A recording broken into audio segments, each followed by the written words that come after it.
सभी साथियों को प्यार भरा नमस्कार, जय हिंद। कैसे हो आप सब लोग? उम्मीद करता हूँ कि आप अच्छे हैं, मस्त हैं, स्वस्थ हैं, अपनी पढ़ाई को निरंतर आप लोग जारी रख पा रहे हैं। आइएगा आज के सेशन को हम प्रारंभ करते हैं बिना किसी देरी के। सीधी बात, नो बकवास, काम काम की अपनी क्लास। इसी थीम के ऊपर आज का जो सेशन है अब वो लेकर के आए हैं और थोड़ा सा स्वास्थ्य कारणों की वजह से आपकी क्लास इसी मोड पर होगी 1-2 दिन, है ना। यानी पीपीटी जो होगी हस्तलिखित वो आपके सामने आ जाएगी और अपन इसी मोड के ऊपर क्लास करेंगे, ठीक है? समझिए बात। तो करें आज के सेशन को प्रारंभ बिना किसी देरी के। सीधी बात, नो बकवास, काम काम की अपनी क्लास। देखो, अपने महासागर पढ़ रहे थे और महासागर पढ़ते पढ़ते अपनी जो बातें थी वो प्रशांत महासागर को हुई और प्रशांत महासागर के बाद में दूसरी जो अपनी बातें थी वो भी अटलांटिक महासागर को लेकर के। आज का सेशन होगा उसमें अपन प्रशांत, अटलांटिक उन दोनों का रिवीजन भी करेंगे और हिंद महासागर को लेकर के जो थोड़ी बातें हैं उनको अपन यहाँ चर्चा करेंगे, ठीक है? तो आइएगा, एक बार पुनः आप सभी का स्वागत। मैं एक बार कमेंट सेक्शन वाला निकाल लेता हूँ। हाँ जी, ओके, ठीक है। आइएगा, अपन सेशन को प्रारंभ कर देते हैं बिना किसी देरी के। सीधी बात, नो बकवास, काम काम की अपनी क्लास। प्रारंभ करते हैं। तो देखिएगा साथियों, ये जो आप देख पा रहे हैं ये क्या है? हिंद महासागर है। हिंद महासागर की लोकेशन कहाँ है तो ये तो आप जानते हैं। हिंद महासागर अपना जो है वो कहाँ पे, तो आपका उत्तर आएगा हिंद महासागर जो है वो आता है अपने भारत वाला जो हिस्सा उसके नीचे। अगर अपन सीधा सा इस मैप को यूं देखना चाहें तो आप यूं पाएंगे कि इसके अंदर क्या क्या आएगा। जैसे इधर से अफ्रीका महाद्वीप आप देखते हैं, ये वाला जो महाद्वीप आप देखते हैं ये कौन सा? अफ्रीका महाद्वीप आप देखते हैं, ये आ गया अफ्रीका महाद्वीप। उसके बाद में आप यहाँ ये वाला जो हिस्सा देखते हैं ये कौन सा दिखता है? ये अपना एशिया महाद्वीप का हिस्सा दिखता है। फिर बाकी यूं चला गया ये वाला हिस्सा और उधर आ जाता है ऑस्ट्रेलिया वाला पार्ट। ये वाला जो हिस्सा है इसका ऑस्ट्रेलिया का पार्ट आ जाता है, यूं करके ये पूरा ऑस्ट्रेलिया है। तो कहने का मतलब ये हो गया, ये कंप्लीट जो आप महासागर देख पा रहे हैं ये कौन सा महासागर है? हिंद महासागर है। विश्व में जितने भी महासागर उनमें अगर सबसे बड़ा महासागर पूछे तो आपका उत्तर आएगा प्रशांत महासागर, और दूसरे नंबर पर आपसे पूछे तो आपका उत्तर आएगा अटलांटिक महासागर, और तीसरे नंबर पर जो महासागर आता है वो हिंद महासागर है। तो पहली बात तो आपको ये जान लेना जरूरी है इसका आकार कैसा है। आप कहेंगे इसका आकार अंग्रेजी के एम अक्षर जैसा है, यानी हिंद महासागर का आकार कैसा है? अंग्रेजी के एम अक्षर जैसा है। अब चूंकि अपन ने प्रशांत पढ़ा, अपन ने अटलांटिक पढ़ा, दोनों ऊपर वाले भाग में इनके खुले हुए थे, नीचे वाला भाग में था, लेकिन हिंद महासागर जो है वो आपका आधा महासागर है, पूरा नहीं है। कैसा है? आधा है। इसलिए इस वाले महासागर को आप क्या नाम देते हैं? अर्ध महासागर। देखो, एक तो आएगा अंध महासागर, वो किसे कहते हैं अपन? अंध महासागर। अंध महासागर कहता है अटलांटिक को। अंध किसे कहा जाता है? अटलांटिक महासागर जो है उसे कहता है अंध महासागर, और ये वाला जो महासागर है इसे कहा जाता है अर्ध महासागर। तो ये अर्ध महासागर है, मतलब आधा महासागर है। इसके बाद में बात करता है इसके सीमांत सागर कौन कौन से हैं। देखो, ज्यादा कुछ लंबे छोटा भी लिखना नहीं है, केवल समझना आपको ना, फिर अपन लिखेंगे। इसके सीमांत सागरों में एक तो यहाँ पे देखते हैं आप कौन सा आता है? लाल सागर आता है। कौन सा सागर? लाल सागर। लाल सागर के बाद में इधर आते हैं तो यहाँ आती है अदन की खाड़ी। कौन सी खाड़ी? अदन की खाड़ी। उसके बाद यहाँ ओमान आता है तो ये वाली खाड़ी ओमान की खाड़ी। ये कंप्लीट वाला फारस की खाड़ी। इराक ईरान आते हैं यहाँ पे तो ये वाला फारस की खाड़ी। इस वाले भाग को क्या कहते हैं अपन? अरब सागर कहते हैं। इस वाले भाग को क्या कहते हैं अपन? बंगाल की खाड़ी। बस, इसके सीमांत सागर ज्यादा है नहीं। लाल सागर, अदन की खाड़ी, इधर से बात करते हैं तो फारस की खाड़ी, यहाँ पे आता है ओमान की खाड़ी, ये वाला हिस्सा आता है आपका अरब सागर, वो वाला आता है बंगाल की खाड़ी। बस इतने ही इसके सीमांत सागर है। तीसरा बड़ा महासागर है, ये वाली बात याद रखनी है, और अंग्रेजी के एम अक्षर में है, और इसका स्थल भाग जो है बोले तो उत्तर में स्थल भाग है, और स्थल भाग होने के कारण ही इसे अपन क्या कहते हैं? अर्ध महासागर के नाम से जानते हैं। तो ये लिखिएगा इसके बारे में। और इसमें कटक जो है, कटक नहीं, उनकी बात कर लेते हैं साथ साथ। तो हिंद महासागर हेडिंग लगाइए, हेडिंग लगा के पहला पॉइंट लिखें, यह है विश्व का तीसरा बड़ा महासागर है। यह है विश्व का तीसरा बड़ा महासागर है। यह है विश्व का तीसरा बड़ा महासागर है।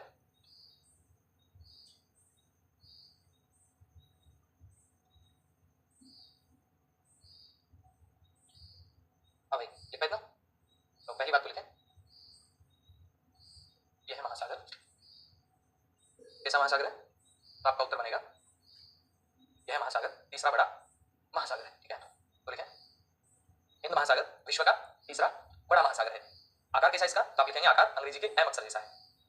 इसका उत्तरी भाग स्थल रुद्ध है, यानी स्थल से घिरा हुआ है, और नीचे लिखें इसे अर्ध महासागर कहते हैं। इसे क्या कहा जाता है? अर्ध महासागर कहा जाता है, ठीक है? आगे पढ़ना इतना।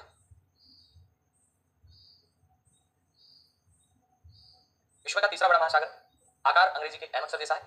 इसका उत्तरी भाग जो है वो स्थल रुद्ध है। शोगात्रा कटक, तारा गलेन कटक, ये कटक आएंगे इसमें।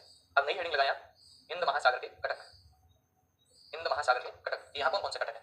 जब आप जानते हैं एक कटक तो आता है बंगाल की खाड़ी में, जिसे 90 डिग्री पूर्वी कटक कहते हैं। आप जानते हैं भारत का विस्तार 68 डिग्री 7 मिनट से 97 डिग्री 25 मिनट तक आता है। एक कटक तो आता है 90 डिग्री अक्षांश के देशांतर के आसपास, और जो 90 डिग्री देशांतर के आसपास कटक आता है उस कटक को नाम दिया जाता है 90 डिग्री पूर्वी कटक। उस कटक को क्या नाम दिया जाता है? 90 डिग्री पूर्वी कटक। पहला तो यही याद रखना आपको, हिंद महासागर के कटक कौन कौन से हैं, तो लिखेगा 90 डिग्री पूर्वी कटक। हिंद महासागर के कटक कौन कौन से, तो लिखें 90 डिग्री पूर्वी कटक। और 90 डिग्री पूर्वी कटक, ये तो चलो याद हो गया सर, और बताओ। और देखो ये यहाँ पे लंका की, बिल्कुल लंका की, लंका जैसा ही नाम आपको याद रखना है, लकाद्वीप चेगोस कटक। प्रश्न आएगा निम्नलिखित में से कौन सा कटक हिंद में, प्रशांत में या अटलांटिक में है? तो अपन अटलांटिक में पढ़ के आए थे, क्या क्या पढ़ के आए थे अटलांटिक में? चैलेंजर कटक अटलांटिक में आता है, डाल्फिन कटक अटलांटिक में आता है, वाल्विस कटक अटलांटिक में आता है, विविल टॉमसन अटलांटिक में आता है, टेलीग्राफिक पठार अटलांटिक में आता है। ये तो पढ़ के आए थे ना। उसी प्रकार आपको क्या करना है, आपको हिंद महासागर याद कर लेना है। हिंद महासागर में एक तो कटक आ गया 90 डिग्री पूर्वी कटक। कौन सा कटक? 90 डिग्री पूर्वी कटक। और 90 डिग्री पूर्वी कटक के बाद में आप याद रखें लकाद्वीप चेगोस कटक। कौन सा कटक? तो याद रखिएगा लकाद्वीप चेगोस कटक, ठीक है? लकाद्वीप चेगोस कटक याद रखें। भाई लंका है तो लंकाद्वीप याद रखिएगा। उसके बाद में फिर आते हैं तो लंका के इधर, यानी बोले तो लकाद्वीप चेगोस कटक भारत के ठीक दक्षिण में है, और इसके और अफ्रीका के बीच में एक कटक और है जिसका नाम आता है कार्लसबर्ग कटक। अब कार्लसबर्ग, काले काले लोग जो है वो तो अफ्रीका की तरफ जाते हैं, तो याद रखिएगा लकाद्वीप और अफ्रीका के बीच में जो भाग है वहां पे कौन सा कटक आता है? कार्लसबर्ग कटक आता है। और इंपोर्टेंट इसलिए बन जाता है क्योंकि पुराने पेपर्स में इसको पूछा गया है, और पूछा गया है तो इंपॉर्टेंट है तो याद कर लेना है कि नवीनतम घटक कौन सा है। तो आप कहेंगे कार्लसबर्ग जो घटक है वो यहाँ का नवीनतम घटक है। उसके बाद में फिर आगे आते हैं, तो ये लक्काद्वीप जो चेगोस घटक आया, इसके ठीक नीचे वाला भाग जो है ये कहलाता है एमस्टर्डम सेंट पॉल घटक। बोलो कौन सा घटक कहलाता है? एमस्टर्डम सेंट पॉल घटक। अब ये तो सेंट पॉल घटक है ना, एक सैंडविच घटक भी आता है। सैंडविच कहां पे आता है? अटलांटिक में आता है। सेंट पॉल घटक कहां पे आएगा? तो याद रखिएगा हिंद महासागर में आएगा। यहाँ मेडागास्कर भी आता है अफ्रीका के पास में, जब अफ्रीका महाद्वीप पड़ता है तब चर्चा होती है। तो मेडागास्कर है तो याद रखें मेडागास्कर घटक जो है, मालागासी जो घटक है, ये कहां पे आता है? तो याद रखिएगा मेडागास्कर घटक, मालागासी घटक, ये भी हिंद महासागर की पार्ट है। अब हिंद महासागर में दो चीजें बच गई, एक तो बच गया दक्षिण पूर्व का हिस्सा, एक बच गया दक्षिण पश्चिम का हिस्सा। दक्षिण पूर्व में जो घटक है उसे कहते हैं दक्षिण पूर्वी हिंद घटक, और जो दक्षिण पश्चिम में है उसे कहते हैं दक्षिण पश्चिम हिंद घटक। तो ये तमाम घटक कहां के हैं? आपका उत्तर आएगा ये घटक हिंद महासागर के हैं। आपको नाम लिख लेना,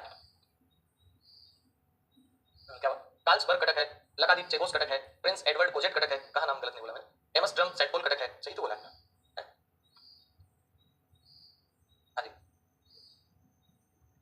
मंगल लखावत करें सर, घटक क्या होता है? घटक का मतलब देखो, ये मैंने पहले भी आपको बताया है, घटक का मतलब होता है कि महासागरों के अंदर जो पहाड़ियां आती है ना, उन पहाड़ियों को आप क्या कह सकते हैं? घटक कह सकते हैं, है ना। महासागर की तली के ऊपर जो उभार होते हैं, भाई महासागर में पूरा पानी पानी होता है तो आप जानते हैं, है ना। लेकिन आप ये बात भी तो जानते हैं ना, भाई महासागर है तो पूरी तली में पानी पानी है, चलो अपन कह रहे हैं पानी है, लेकिन पानी के साथ में आपको ये भी तो पता होगा ना कि तली वाला जो भाग है, पानी तो ऊपर दिख रहा है अपने को, समुद्र तल जिसे अपन कह रहे हैं, लेकिन जो नितल नीचे अपन कहें बेस जो है, फर्श जो है सागर का, वहां पे उभरे हुए भाग रहते हैं, है ना। जैसे अपने धरातल पे पहाड़ नहीं होते, उसी प्रकार सागरों के पहाड़ मान लो, उन्हें आप क्या कहते हैं? घटक कहते हैं। और जो घटक है वो अटलांटिक में भी है, घटक जो है वो प्रशांत में भी है, और घटक हिंद में भी है। अटलांटिक और प्रशांत के घटक तो अपन पढ़ के आ चुके हैं। आज अपन हिंद महासागर के जो घटक हैं उन घटकों की क्या कर रहे हैं? चर्चा कर रहे हैं। और उन घटकों की जब चर्चा कर रहे हैं तो यहाँ पे कौन कौन से घटक आते हैं? तो याद रखिएगा यहाँ पे जो घटक आते हैं इनमें एक तो आता है 90 डिग्री पूर्वी घटक। कौन सा घटक आता है? आपका उत्तर बनेगा 90 डिग्री पूर्वी घटक। इसके बाद में फिर बात आती है, ये 90 डिग्री पूर्वी घटक है, ठीक बात है। तो नेक्स्ट एक बात और आती है इसके अलावा फिर अपन ने देखा लकादीप चेगोस घटक।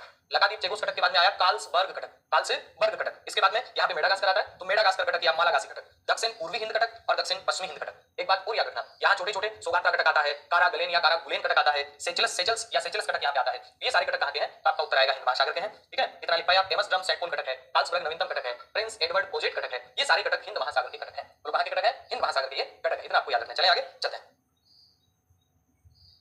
इसके बाद में बात आती है कि हिंद महासागर के अंदर कौन कौन से तो द्वीप है और कौन कौन से यहाँ सीमांत सागर हैं। तो नेक्स्ट आप हेडिंग लगा सकते हैं हिंद महासागर के द्वीप व सीमांत सागर। तो लिखें हेडिंग लगाएं हिंद महासागर के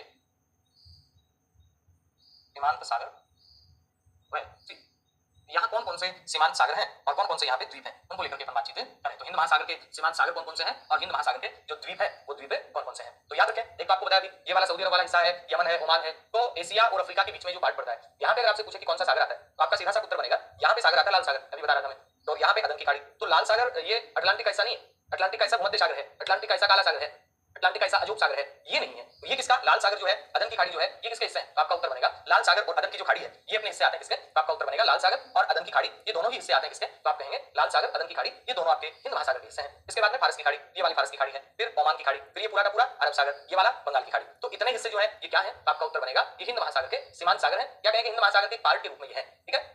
अब आती बात हिंद महासागर के अंदर कौन कौन से द्वीप है। तो हिंद महासागर में एक तो आता है मेडागास्कर द्वीप। कौन सा द्वीप आता है? मेडागास्कर द्वीप आता है। और मेडागास्कर द्वीप के बारे में आपको एक बात याद रखनी है कि हिंद महासागर में जितने भी द्वीप हैं इनमें सबसे बड़ा जो द्वीप है वो कौन सा आता है? मेडागास्कर द्वीप आता है। कौन सा द्वीप आता है? मेडागास्कर द्वीप आता है। और ये वाला प्रश्न भी आपके लिए बन सकता है, क्या बन सकता है? डिएगो गार्सिया द्वीप। कौन सा द्वीप है? डिएगो गार्सिया द्वीप। और डिएगो गार्सिया जो द्वीप है इसके बारे में आप याद रखें, ये यूएसए का सैन्य हवाई अड्डा है। डिएगो गार्सिया द्वीप कहां है? हिंद महासागर में है, लेकिन किसके अधिकार क्षेत्र में है? ये यूएसए के अधिकार क्षेत्र में आता है। जबकि बात करते हैं रीयूनियन द्वीप, तो रीयूनियन जो द्वीप है ये फ्रांस का सैन्य अड्डा है। रीयूनियन जो द्वीप है ये किसका सैन्य अड्डा है? तो याद रखेंगे रीयूनियन जो द्वीप है ये फ्रांस का सैन्य अड्डा है। जबकि बात कर रहे हैं अपन डिएगो गार्सिया, ये यूएसए का सैन्य हवाई अड्डा है। और डिएगो गार्सिया भी कहां पे? हिंद में है। और रीयूनियन जो द्वीप है ये भी कहां पे? हिंद में है। अब बात करते हैं कि लक्षद्वीप भी कहां पे है? हिंद महासागर का हिस्सा है। अंडमान निकोबार भी कहां का? हिंद महासागर का हिस्सा है। मालदीव भी कहां का है? हिंद महासागर का हिस्सा है। और सेशल्स या सेचल्स आप कहें ये भी कहां का है? हिंद महासागर का हिस्सा है। केवल इतनी बातें अपने को काम में याद रखनी है जो हिंद महासागर से संबंधित है, ठीक है। लिखो इनको।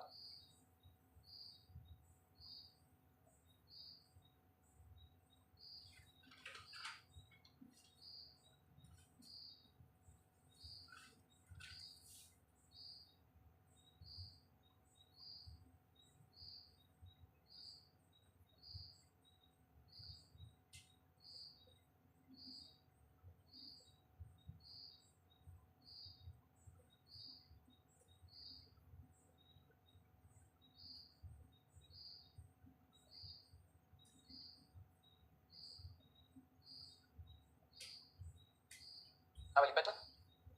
तो ये सारे के सारे आते हैं किसमें? तो आपका उत्तर बनेगा हिंद महासागर के पार्ट है। तो हिंद महासागर के सीमांत सागर और द्वीप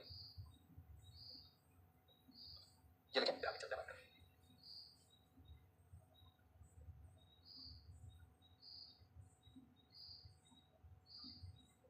हिंद महासागर के सीमांत सागर कौन सा है? लाल सागर, अदन की खाड़ी, फारस की खाड़ी, ओमान की खाड़ी, अरब सागर, बंगाल की खाड़ी। द्वीप कौन कौन सा है? बाप लिखे मेडागास्कर जो यहाँ का सबसे बड़ा द्वीप है, फिर मॉरिशस आ जाता है, डियागो गार्सिया यूएसए का सैन्य हवाई अड्डा है, रीयूनियन द्वीप फ्रांस का सैन्य अड्डा है, इसके अलावा लक्षद्वीप समूह है, अंडमान निकोबार है, मालदीव है और सेशेल्स है।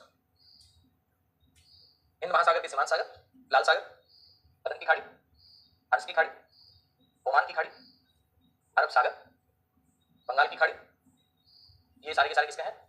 आप कहेंगे ये यहाँ पे हिंद महासागर, ठीक है, याद रखेगा। उसके बाद में द्वीप, द्वीप में लिखे Madagascar, Mauritius, Diego Garcia, reunion, Lakshadweep, Andaman Nicobar, Maldives और सेशेल्स। लक्षद्वीप, अंडमान निकोबार, मालदीव और सेशेल्स।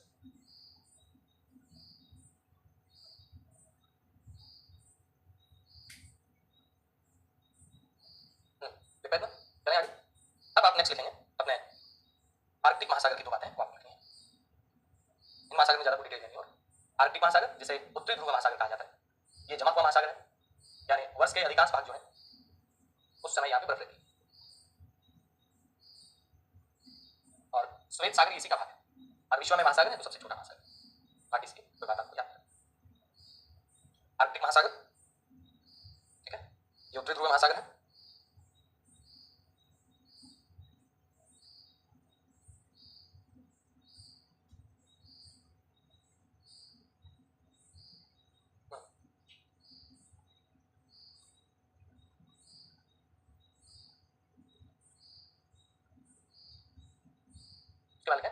इसके भी कुछ सीमांत सागर हैं, जैसे सीमांत सागर,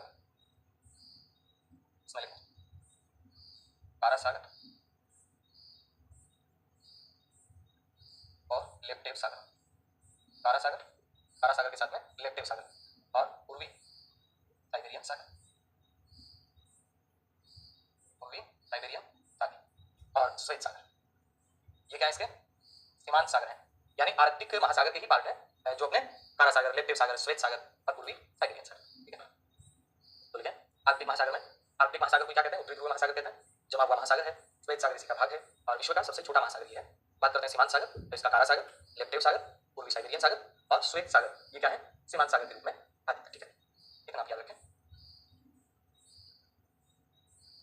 ठीक है। नीमा तो लिख सकते, पीडीएफ डाल देना, पीडीएफ तो डाल देंगे, चिंता ना करें।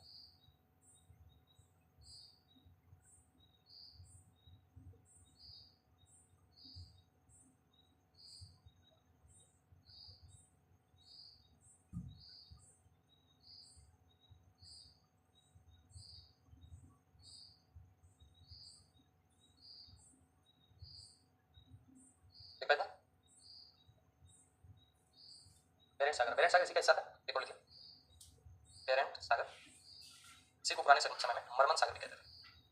छोटे छोटे सागर इससे बहुत हो सकते हैं, लेकिन लगभग जो हमने लिखे हैं ये वो सागर जो पेपर में पूछे जाते रहे। ओके मनीषा जी, क्लाइमेट का थर्ड पार्ट नहीं है मेरे में, डलवा दीजिए। ये आ गया आर्कटिक महासागर, जैसे अपन उत्तरी ध्रुव महासागर के रूप में जाते हैं, ठीक है, तो इतना लिखिएगा। चलें आगे। अब क्या करता हूँ मैं, बैठे बैठे आपको रिवीजन करवा देता हूँ प्रशांत और अटलांटिक का जो बातें अपन पढ़ चुके हैं, उन बातों को अपन क्या कर लेते हैं और एक एक करके देख लेते हैं, ठीक है। तो मैडम सही करवा दूँ तो कमेंट करें, तो यहाँ से केवल रिवीजन करना, आपको लिखना कुछ भी नहीं, क्योंकि ये सारी चीजें अपने पहले लिखी हुई। अपन बात कर चुके हैं कि स्थलीय गोलार्ध उत्तरी गोलार्ध को कहते हैं और जलीय गोलार्ध दक्षिणी गोलार्ध को कहते हैं। उत्तरी गोलार्ध को स्थलीय इसलिए कहते हैं क्योंकि स्थल के दिखता है, और जलीय गोलार्ध दक्षिण को इसलिए कहते हैं क्योंकि यहाँ जल के दिखता है। जलमंडल लगभग 70.80% भाग पे है और स्थल मंडल जो है वो लगभग 29.20% भाग पे है। उसके बाद अपनी बात आती है कि पृथ्वी पे विभिन्न प्रकार के उच्चावच होते हैं। उन उच्चावचों में आप जैसे बात करते हैं महासागर, महाद्वीप, ये महासागर और महाद्वीप को प्रथम श्रेणी का उच्चावच कहा जाता है। पहले महाद्वीप महासागरों का निर्माण हुआ, उसके बाद में द्वितीय श्रेणी के जो उच्चावच हैं उनमें पर्वत, पठार, कटक, मैदान आदि आता है। फिर तृतीय श्रेणी के उच्चावचों की बात करते हैं तो अपरदनात्मक और निक्षेपणात्मक जो स्थलाकृतियां हैं वो किसमें आती है? तृतीय श्रेणी के उच्चावचों में आती है। फिर याद दिला दूंगा, पर रिवीजन कर रहे हैं क्योंकि इससे पहले ही बात हम पढ़ चुके हैं। उसके बाद फिर बात आती है तो हमने महासागरों का एक मानचित्र देखा और मानचित्र कुछ इस प्रकार से हमने देखा कि एक नंबर पे प्रशांत महासागर सबसे बड़ा है, प्रशांत महासागर के बाद में अटलांटिक आता है दूसरे नंबर पे, अटलांटिक के बाद में हिंद आता है तीसरे नंबर पे, और चौथे नंबर पे जो आता है इसे अपन आर्कटिक महासागर के रूप में जानते हैं। महासागर कितने हुए? टोटल 4। महाद्वीपों की बात करते हैं तो आप जानते हैं यूरोप है, एशिया है, उत्तर अमेरिका है, दक्षिण अमेरिका है, अफ्रीका है, अपना ऑस्ट्रेलिया और अंटार्कटिका, 7 महाद्वीप अपने आते हैं, ठीक है। अब इनके बाद में फिर अपन देखते हैं तो अपने पास बात आती है सर जलमंडल। जलमंडल को अपन 3 भागों में बांट सकते हैं। एक तो सागर होता है, सागर का मतलब होता है छोटी जल राशि, जिसे अपन सागर कहते हैं, और विश्व का सबसे बड़ा जो सागर आता है अब वो दक्षिणी चीन सागर, इसका उदाहरण अपन ले सकते हैं। बाकी जैसे अपन पढ़ते हैं लाल सागर, मध्य सागर, वो सारे सागर हैं। इसके अलावा खाड़ी का मतलब जिसके 3 तरफ स्थल भाग हो, 3 तरफ जिसके स्थल उसे क्या कहते हैं? खाड़ी कहते हैं। और विश्व की सबसे बड़ी जो खाड़ी है वो कौन सी है? हडसन की खाड़ी है। महासागर की बात करते हैं तो बड़ी जल राशि है जिसे आप क्या कहते हैं? महासागर कहते हैं। और प्रशांत महासागर सबसे बड़ा महासागर है। द्वीप की जब बात करते हैं तो चारों तरफ जिसके जल राशि वो द्वीप कहलाता है, और ग्रीनलैंड सबसे बड़ा द्वीप है। बात प्रायद्वीप की कहते हैं तो 3 तरफ जिसके जल होता है उसे आप प्रायद्वीप कहते हैं, और सबसे बड़ा जो प्रायद्वीप है वो अरब प्रायद्वीप है। उसके बड़ी स्थल राशि होती है उसे आप महाद्वीप कहते हैं। और एशिया जो महाद्वीप है ये विश्व के जितने भी महाद्वीप है इनमें सबसे बड़ा महाद्वीप आता है। इसके बाद जब बात करते हैं अपन तो अपन ने ये भी देखा था कि महाद्वीपों को तो औसत ऊंचाई से दर्शाया जाता है और जब महासागरों की बात की जाती है तो उनको औसत गहराई से दर्शाया जाता है। महाद्वीपों की औसत ऊंचाई 840 मीटर होती है और महासागरों की जो औसतन गहराई है वो 3800 मीटर होती है। फिर बात ये भी आई थी कि महासागरों की गहराई को मापते किसमें है, तो अपन ने कहा कि महासागरों की जो गहराई है उसे फेदम में मापा जाता है। फेदम में मापते हैं तो यंत्र कौन सा आता है, फेदोमीटर आता है। और एक फेदम बराबर होता है लगभग 2 फीट, यानी एक फेदम बराबर 6 फीट यानी 2 मीटर। एक फेदम बराबर 6 फीट या फिर आप कह सकते हैं 2 मीटर जो होता है वो एक फेदम होता है। ठीक है, चलिए आगे चलते हैं। अब आता है महासागरीय नितल के जो उच्चावच हैं, इन उच्चावचों को कितने भागों में बांटते हैं अपन, तो सर अपन पढ़ के आए थे महासागरीय नितल के जो उच्चावच हैं इनको अपन 4 भागों में बांटते हैं। महासागरीय नितल के जो उच्चावच हैं इनको कितने भागों में बांटते हैं अपन, 4 भागों में बांटते हैं। 4 भाग कौन कौन से हैं सर, एक तो आता है महासागरीय निमग्न तट 8.6% है, एक आता है महासागरीय निमग्न ढाल 8.5% है, एक आता है महान सागरीय मैदान यानी 75.9% और एक आता है महासागरीय गर्त यानी 7%। कुल मिला के आप कह सकते हैं 4 पार्ट है, एक निमग्न तट है, एक निमग्न ढाल है और एक गहन सागरीय मैदान है और एक महासागरीय गर्त है। कुल मिला के आप कह सकते हैं 4 पार्ट है। 4 पार्ट कौन कौन से हैं, निमग्न तट है 8.6% पे, निमग्न ढाल वाला पार्ट 8.5% पे, गहन सागरीय मैदान के महान सागरीय मैदान के 75.9। ये बात भी अपन पढ़ के आए थे कि सबसे ज्यादा जो फैला हुआ पार्ट है वो कौन सा है, महान सागरीय मैदान है। महान सागरीय मैदान कितने प्रतिशत भाग पे फैला हुआ है, तो आपने कहा 75.9% भाग पे जो फैला हुआ है वो कौन सा है, महान सागरीय मैदान है। मैदान कितने प्रतिशत भाग पे फैला हुआ है, 75.9% भाग पे। फिर बात आई महासागरीय गर्त की, गर्त कितने प्रतिशत भाग में, तो आपका उत्तर आएगा 7% भाग में जो है वो क्या है, गर्त है। तो गर्त कितने भाग में है, 7% भाग में। ठीक है, आगे देखिएगा। आगे आता है अपने स्थल भाग। स्थल भाग जो है उसे अगर आप देखें तो देखते हैं ये और जल भाग को। तो अपन ने ये भी देखा कि इन चारों का अगर क्रम आपसे पूछा जाता है आप क्या बताएंगे, पहले तट आएगा, तट के बाद में ढाल आएगा, ढाल के बाद में मैदान आएगा, मैदान के बाद में गर्त आएगा, मैदान के बाद में क्या आएंगे, गर्त। सर्वाधिक विस्तृत सतह पे फैला हुआ मैदान है और सबसे कम फैला हुआ गर्त है। उसके बाद फिर बात ये अपनी कि सर गर्त तो है लेकिन तट की बात कर लेते हैं अपन। तट में महाद्वीप और महासागर का जो मिलन बिंदु है उसे आप क्या कहते हैं, उसे तट कहते हैं। यानी जहां पे महाद्वीप और महासागर मिले, महाद्वीप और महासागर का जो मिलन बिंदु है उसे आप क्या कहते हैं, तट कहते हैं। और मग्न तट को महासागरीय सेल्फ भी कहा जाता है, ये भी बात अपन पढ़ के। तो कमेंट करके मुझे बताओ कि विश्व में जितने भी सेल्फ है इनमें सबसे बड़ा जो सेल्फ है वो कौन सा है। महासागरीय सेल्फ है तो सबसे बड़ा जो सेल्फ है वो सेल्फ कौन सा है आपको कमेंट करके बताना। मग्न तट को महासागरीय सेल्फ भी कहते हैं और जिन तटों पर पर्वत श्रृंखलाओं का विस्तार है वहां मग्न तट संकरे होता है। सेल्फ बताइए सबसे बड़ा कौन सा है। और स्थलीय तट जहां होते हैं वहां पे पर्वत नहीं है तो वो तट क्या होता है, चौड़े होता है। संकरे कहां होता है तो अपन उदाहरण देख के पढ़ा था कि जैसे रोकीज पर्वत है उत्तर अमेरिका में, जैसे दक्षिण अमेरिका में एंडीज पर्वत है। तो रोकीज पर्वत एंडीज पर्वत जहां है वो तट कैसे है, तो आपका उत्तर आएगा वो तट संकरे तट है। रोकीज पर्वत एंडीज पर्वत जहां है वो तट कैसे तट है, तो याद रखिएगा वो तट संकरे तट कहलाते हैं। कैसे तट कहलाते हैं, वो संकरे तट कहलाते हैं, याद रहेगा इतना। ठीक है, बिल्कुल जवाब है मनीषा का सबसे पहले कि वो साइबेरियन सेल्फ। सबसे बड़ा जो अपन सेल्फ की बात कर रहे हैं, तट की बात कर रहे हैं, तो सबसे बड़ा जो तट है वो कौन सा है, साइबेरियन। उसके बाद में बात आती है विश्व का सबसे बड़ा जो सेल्फ है वो कौन सा है, साइबेरियन सेल्फ है। और सर्वाधिक तट और सर्वाधिक जो ढाल है वो कहां पे है, आपका एक उत्तर बनेगा। सबसे ज्यादा तट की बात की जाए तो भी अटलांटिक में है और सबसे ज्यादा अगर ढाल की बात की जाए तो भी अटलांटिक में है। लेकिन अगर मैदान की बात की जाए कि मैदान का विस्तार कौन से महासागर में ज्यादा है, याद रखना मैदान का जो विस्तार है वो ज्यादा कहां पे है, वो ज्यादा प्रशांत के अंदर है। और सबसे ज्यादा गर्त भी कहां पे है, तो याद रखें प्रशांत के अंदर है। और ये चीजें जब आप 11वीं क्लास में पढ़ाते हो, आप में से कई साथी हैं वो ज्योग्राफी पढ़ाते हैं, तो 11वीं क्लास का जब भौतिक भूल पढ़ाते हो तो जितनी चीजें अपन यहाँ पढ़ते हैं ना उन चीजों का वहां भी लागू किया करो। स्कूल में जब पढ़ाते हो तो बच्चों को डायग्राम वगैरह बना के अभी से उनकी नींव को मजबूत करो। ठीक है, मजबूत कर लोगे तो फिर वो बच्चे जब आगे आएंगे आपको याद करेंगे कि हमारे सर नहीं बात पहले बता दी थी। और नहीं बताओगे तो फिर जब आएंगे और पढ़ेंगे फिर आप लोग कहोगे अभी एनसीईआरटी पढ़नी चाहिए, वो कैसे एनसीईआरटी में बातें बोल रहा है तो नहीं बताई थी। आपको एनसीईआरटी को मजबूत कर देना बच्चों की। ठीक है, जहां पर रहेगा।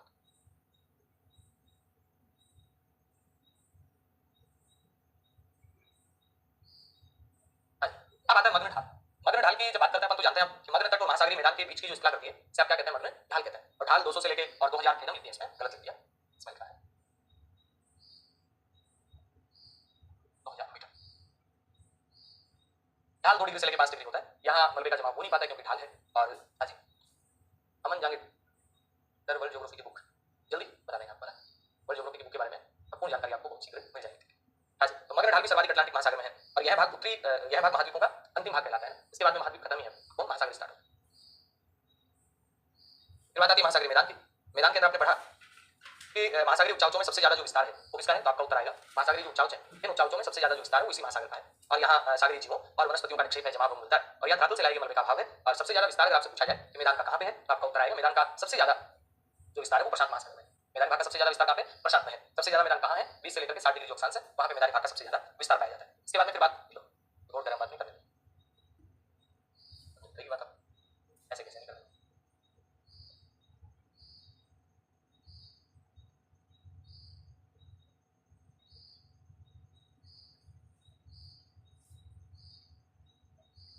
अच्छा डिलीट हो गया पूरे।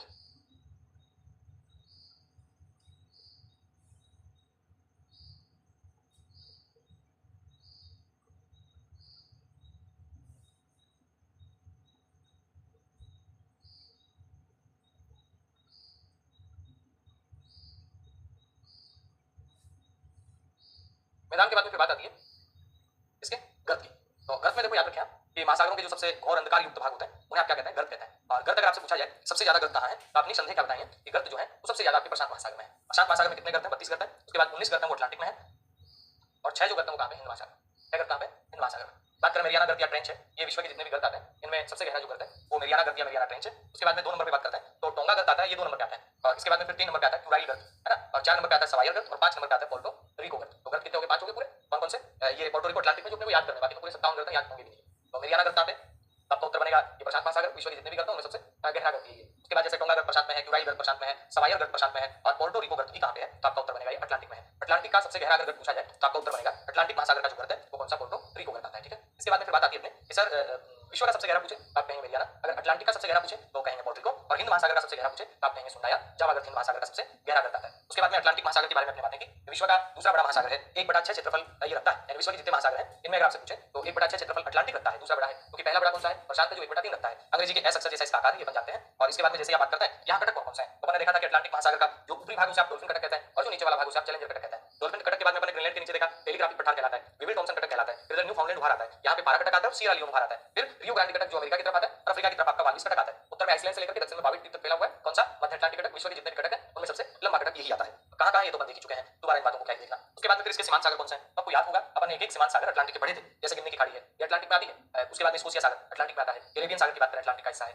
मैक्सिको की खाड़ी की बात करें अटलांटिक का हिस्सा है। इसके बाद बिस्के की खाड़ी अटलांटिक का हिस्सा है, भूमध्य सागर है, काला सागर है, बाल्टिक सागर, ओथानिया की खाड़ी, नॉर्वेजियन सागर, बेफिन की खाड़ी, हडसन की खाड़ी, फंडी की खाड़ी, फंडी की खाड़ी जहाँ पे सबसे ऊंचा ज्वार आता है विश्व में, मैक्सिको की खाड़ी है, आयरिश सागर आ जाता है उधर, एड्रियाटिक सागर आ जाता है जो कि आपका इटली के नीचे है, सार्गेसो सागर आ जाता है यहाँ पे जहाँ पे आपका घास पाई जाती है, इसे धोखे वाला सागर कहते हैं ना, भ्रम वाला सागर कहते हैं। उसके बाद में फिर बात है यहाँ द्वीप कौन कौन सा है, तो अपनी बातें हुई यहाँ द्वीपों में जैसे कि अजोर द्वीप आता है, बरमुडा द्वीप इधर आता है, उधर मडीरा द्वीप आता है, कनारी द्वीप आता है, ये उत्तर अटलांटिक में है। फिर इधर वाले द्वीपों का ग्रुप पश्चिमी द्वीप समूह कहलाता है, जिसमें आपका क्यूबा है, जमैका है, हेती है, बहामास है, ये सारे किसमें आते हैं? तो आपका उत्तर आएगा ये सारे के सारे आते हैं किसमें? अटलांटिक महासागर के अंदर। उसके बाद फिर ट्रिनिडाड द्वीप है, बार्बेड द्वीप है, फॉकलैंड और स्टैनले द्वीप आते हैं, है ना, तो ये सारे के सारे द्वीप किसमें आते हैं? अटलांटिक में आते हैं। तो ये रिवीजन अपना हो जाएगा फर्स्टली। उसके बाद फिर अपनी बात आई कि सर यहाँ द्वीप कौन कौन से, तो ये द्वीप बताए वही आएंगे, गर्त आपको बता दिया, द्वीप आ जाएगा। फिर आर्कटिक महासागर इधर आता है, तो ये प्रशांत महासागर की बात आ रही है। प्रशांत महासागर विश्व के जितने भी महासागर हैं इनमें सबसे बड़ा महासागर आता है, 1/3 क्षेत्रफल इसका है, विश्व का जो कुल क्षेत्रफल है उसका 1/3 क्षेत्रफल है। बात करते हैं आकृति, आकृति त्रिभुज जैसी भी है, त्रिभुज पूरा नहीं बन पाता लेकिन त्रिभुज जैसी आकृति, साथ में अंग्रेजी की अक्षर जैसी आकृति है। बात कटक की करें तो यहाँ मध्यवर्ती कटक तो है नहीं, एक तो हवाई उभार आता है, एक दक्षिण पूर्वी प्रशांत कटक आता है, एक इधर न्यूजीलैंड के पास न्यूजीलैंड कटक है, फिर क्वींसलैंड कटक है, आइसलैंड कटक है, पेरू चिल्ली कटक है। उसके बाद में नजका प्लेट आती है यहाँ पे, तो नजका कटक है ना, अल्बट्रास का पठार, ये महत्वपूर्ण याद कर लेना, अल्बट्रास का पठार कहाँ पे आता है? प्रशांत महासागर में आता है। उसके बाद में फिर आगे बात करते हैं अपन, तो अपने पास आता है प्रशांत महासागर के सीमांत सागर कौन कौन से हैं, तो आप देखिएगा अलास्का के नीचे अलास्का की खाड़ी अलास्का सागर है, इधर फिर कैलिफोर्निया की खाड़ी आती है, उधर फिर अपन देखते हैं बेरिंग सागर आता है, ये ओखोटस का सागर आता है, फिर जापान के पास में जापान सागर आता है, कोरिया के पास में पीला सागर आता है, ये वाला पूर्वी चीन सागर है, ये दक्षिणी चीन सागर है, ये वाला आपका सुलू सागर है, सेलेबस सागर है, कोरल तस्मान सागर, फिर सेलोमन, बांदा, आरापुरा, तिमोर, कार्पेंट्रिया की खाड़ी, तो ऑस्ट्रेलिया के इर्द आते हैं। तो ये किसके? प्रशांत के सीमांत सागर हो गए। प्रशांत के सीमांत सागर की बात में आप बात करते हैं, यहाँ द्वीप आते हैं, तो याद करो पिछली क्लास से प्रशांत पढ़ के आए थे, यहाँ द्वीपों के ग्रुप है जिन्हें पोलिनेशियाई द्वीप भी कहते हैं, और जिनको माइक्रोनेशियाई और मेलोनेशियाई तीन है, ये तीन यहाँ पे द्वीपों के ग्रुप है जिन्हें सांस्कृतिक समूह भी कहा जाता है, पोलिनेशियाई, मेलोनेशियाई और माइक्रोनेशियाई। ये आज का अपना सेशन था, बाकी बातें और करते हैं नए सेशन में, तब तक के लिए अलविदा, जय हिंद, जय भारत, ऑल द बेस्ट। और जल्दी से इसमें सुधार होगा तो आपसे अपन उसके दोस्त के साथ अभी एक बार जोश का ठंडा पड़ा हुआ है।